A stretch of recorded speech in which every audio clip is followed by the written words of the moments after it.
On va parler de cette immersion donc du gouvernement, hein, si tu veux, du gouvernement Bahouri pour le camp Kaléa. Hein. On valse très rapidement là-dessus. Samedi dernier, tout le gouvernement d'ailleurs était là-bas. Mais après, l'autre question qu'on est en train de se poser, c'est autour de l'opportunité de cette sortie. On nous apprend qu'on veut cultiver une certaine cohésion sociale autour donc de ces ministres. Alors, la sortie des membres du gouvernement, Ouais, pour une retraite. voilà, Ouais. pour cette retraite-là, pourrait s'interpréter de diverses façons. Ouais. Mais moi, je pense qu'à un niveau où on est, par exemple, où vous avez eu dans le précédent gouvernement des désaccords de telle sorte, Ouais. où vous avez eu un premier ministre, en tout cas sous Bernard Goumou, il n'y a pas eu de retraite.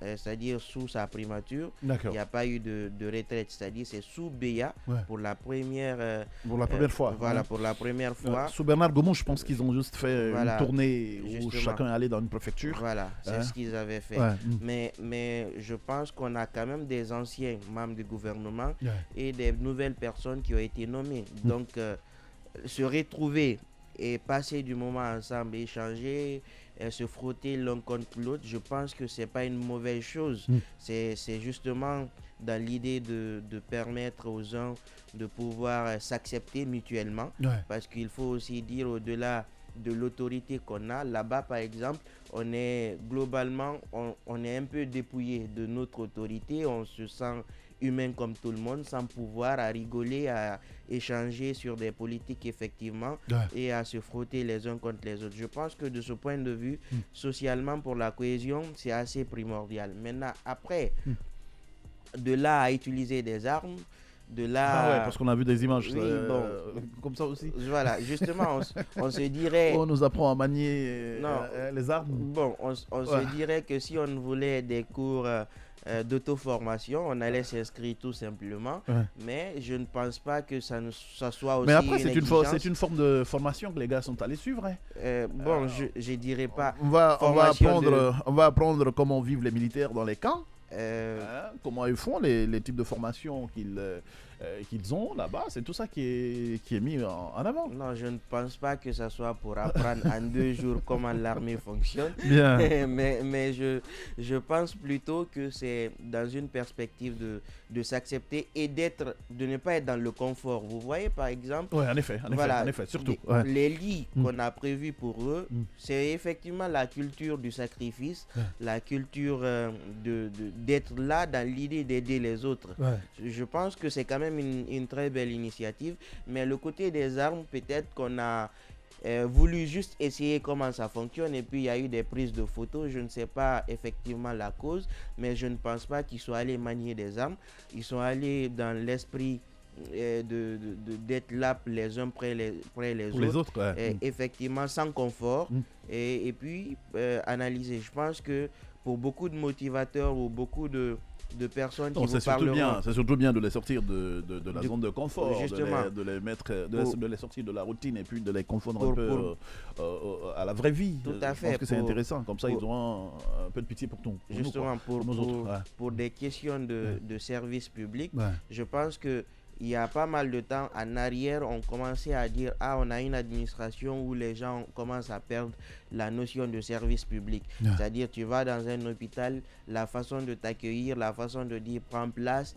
Parfois, on ne te dit même pas de prendre place, c'est-à-dire on s'en fout complètement de toi. Tu vas dans une administration, pour un courrier qu'on peut te faire signer en moins de 5 minutes, tu passes toute la journée. Toute une journée. Donc, on est quand même là, on parle tout le temps de service public qui est défectueux. Et justement, ceux qui sont à la tête de ces ministères-là et qui ont d'autres organismes en bas de ces ministères-là, que ces premières personnes puissent montrer l'exemple, la notion du sacrifice, la notion de service public, la notion effectivement de cohésion, d'acceptation mutuelle.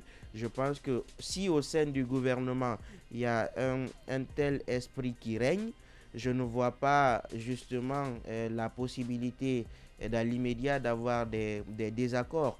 Je pense que c'est quand même une très belle initiative. Bien. Et ça serait des actions peut-être pour moi à perpétuer, c'est-à-dire que chaque ministère au cours d'une année, puisse quand même faire une sortie avec les cadres du ministère où on pourrait... Ah, pour le camp?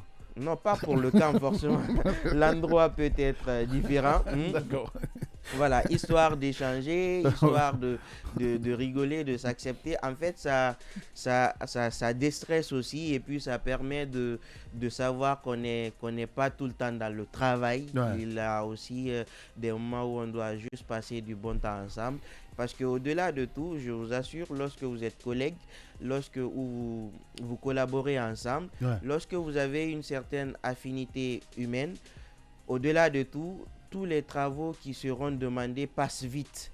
Mais si par exemple vous avez le ministère de l'enseignement, par exemple, doit avoir un financement, un courrier qui va écrire au ministère des Finances et que le courrier passe d'abord 3 jours avant d'avoir accusé réception, une semaine, et puis là ça retarde, je pense que ce sont des complications, il y a une lenteur ou une lourdeur administrative.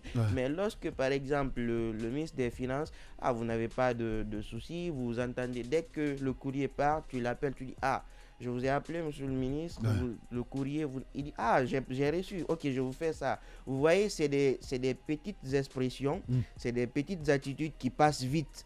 Alors que si par exemple le ministre, vous avez l'habitude de vous dépasser, vous dites lui il est trop gonflé, lui il est orgueilleux et ceci, cela, finalement ça devient compliqué. Il va vous retarder dans vos travaux, même si vous voulez accélérer, lui il va mettre une certaine lourdeur. Donc globalement, je pense que le général Mamadi Doumbouya, si c'est lui qui a proposé, c'est déjà bien.